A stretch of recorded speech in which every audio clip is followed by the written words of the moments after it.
out there that so many in recovery attempt to avoid.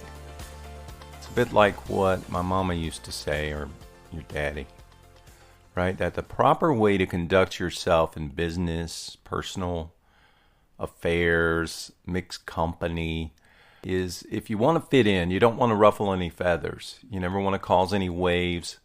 There's two things that you never ever talk about, and those things are, right, religion and politics. Now, I've noticed a similar rule in the recovery community, and it is to never talk about other types of recovery groups, right? Never talk about different types of recovery methods. Don't proselytize a particular community as the way, right, in mixed company.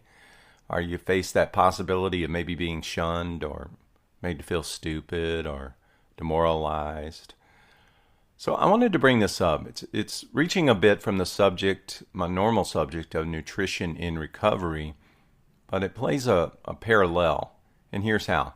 When I started my interest in nutrition, it was because I had reached a weight that was really one breakfast sandwich away from 300 pounds. All right. I kept saying 299, but really I was one egg sandwich, one Krispy Kreme donut, one sugar-laden coffee. From that statement, how did I get here? I was 119 in high school. How did I get here? What happened? Now look at me. As many decide to take that first step to quit drinking, that's what I did. I took a first step. I knew things had to change drastically, so I told myself that morning, I'm not going out this way. This is not how I die. So I began to look for something that would be disciplined enough to help me, and I heard about the ketogenic diet, so I started keto, right? Now, this meant I had to quit drinking as well. Ethanol is like pouring fat and sugar straight into the bloodstream, so I knew I had to quit drinking. So I went hard into keto, man. I dropped 80 pounds in 8 months. I was eating bacon. I was drinking that MCT oil, putting some butter in my coffee, the whole nine, right? I was preaching keto from the rooftops. Pretty strong to everyone.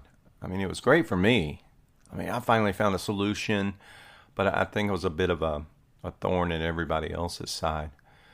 I was like an MLM multi-level marketing person you run across. You try to avoid talking to them because of how they can make you $1 million, right, while they're driving their 1983 late model.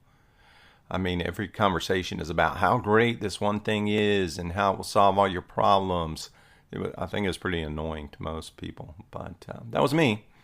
It's just spouting keto all the time. And soon after, soon I realized that keto is not the only way. So I laid off this self-imposed label as some sort of keto guru.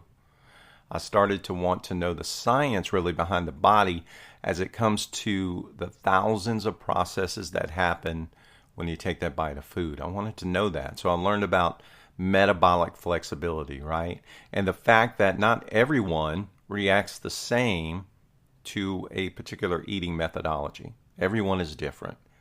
So I had to know my own body, just like you have to listen to your body and make necessary changes. So I discovered that all the acclaimed diets like keto, paleo, Atkins, fill in the blank, while they were different in minute ways, they also had some very large commonalities.